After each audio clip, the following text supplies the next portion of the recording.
Bonjour mes très chers amis, nous sommes le 7 mars, un week-end où également on célèbre la femme, puisque le 8 mars est la journée internationale de la femme.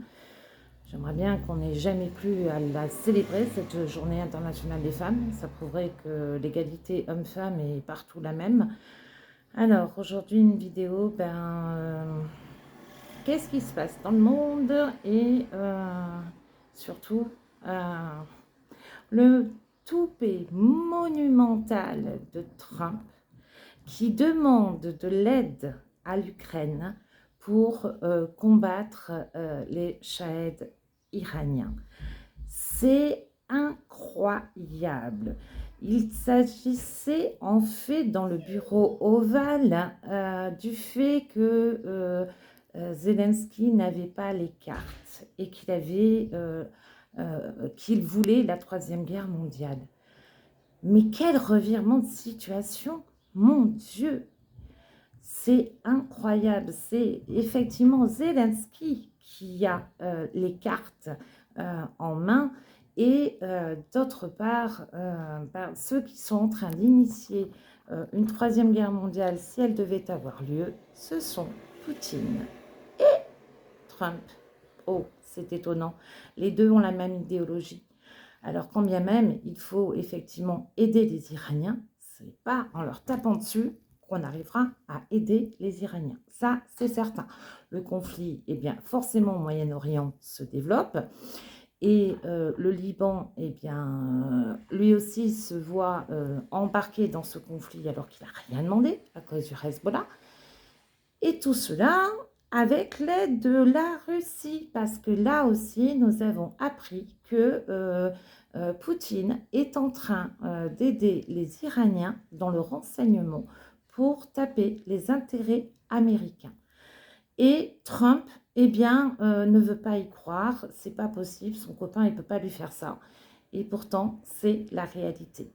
On se retrouve donc dans un conflit de deux blocs, là, à nouveau.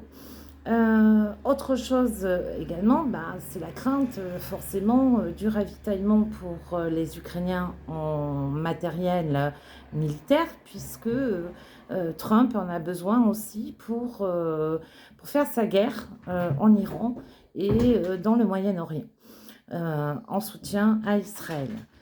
Autre chose aussi très importante, c'est que Lavrov, mais aussi Poutine, ont bien dit qu'ils n'arrêteraient la guerre en Ukraine que s'ils récupéraient le Donbass. Alors même que Trump demande de l'aide à Zelensky, il demande également à Zelensky de signer l'accord de paix en lâchant le Donbass à la Russie. Mais c'est incroyable. Cet homme n'a peur de rien. Cet homme n'a aucune morale et il voit avant tout ses intérêts personnels, pas les intérêts des Américains ni même des Iraniens. Ça, ils s'en foutent. Ce qu'il voit, ce sont les intérêts américains. Quand je disais que Trump et Poutine sont du même acabit et qu'ils ont la même idéologie et qu'ils se foutent, mais alors royalement, de leur peuple, ce qu'ils veulent avant tout, c'est leurs intérêts financiers. Donc, sommes-nous à l'orée d'une réelle, entre guillemets, bien évidemment, réelle guerre et troisième guerre mondiale? Moi, je ne cesse de dire que nous y sommes déjà. Tout simplement parce qu'il y a une autre façon de faire la guerre. Il y a la guerre économique, il y a la cyberguerre, il y a tellement d'autres moyens à aujourd'hui de faire la guerre que la guerre, ce n'est pas simplement les canons, les ingérences russes, les ingérences américaines. Voilà. Et au milieu de tout ça, que fait l'Europe? Comme d'habitude. Elle est relayée et reléguée en arrière. Quand bien même l'allemand Merz et notre président français Emmanuel Macron veulent faire des choses, je suis désolée, pour l'instant, voilà, on est encore très petit. Autre fait important, eh bien, on se retrouve également avec une demande de pays européens de l'Union européenne d'être sous la protection de la dissuasion française, donc des missiles nucléaires français. Donc notre président a annoncé qu'il y aurait une nouvelle production. Il n'en a pas dit plus et il a raison parce que c'est stratégique. Mais quoi qu'il en soit, eh bien voilà, nous avons deux hommes qui jouent à faire la guerre sur des territoires qui ne leur appartiennent pas. Ils n'en ont rien à faire du droit international.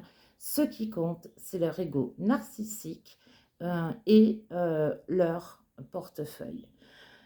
Donc ce monde devient fou, non pas parce que le monde est fou, mais parce que nous avons à notre tête des gens qui sont fous, narcissiques, paranoïaques et stratèges aussi, parce que bon, je ne vais pas enlever le fait que malheureusement Poutine est quelqu'un d'assez stratège. N'oublions pas que c'est un ancien du KGB. Voilà, est-ce qu'on lui dit toute la vérité à lui aussi? Ça m'étonnerait. Et la chose positive, eh ben, c'est qu'il y a eu quand même le retour de 500 prisonniers ukrainiens, donc captifs en Russie, qui sont rentrés en Ukraine.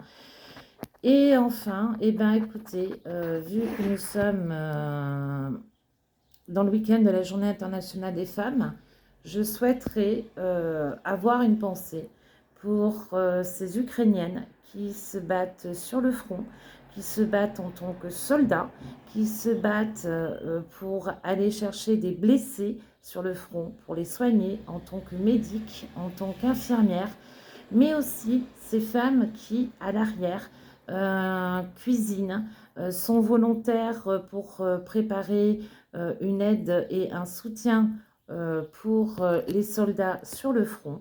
Voilà, donc une pensée pour ces femmes ukrainiennes qui, elles aussi, sont résilientes, qui tiennent le coup et qui sont là pour soutenir leur famille, leur mari, leurs enfants et leurs filles. Slava Ukraini, Heroyam Slava, Smert Voran, Ukraini Ponaduse, Slava Nazi.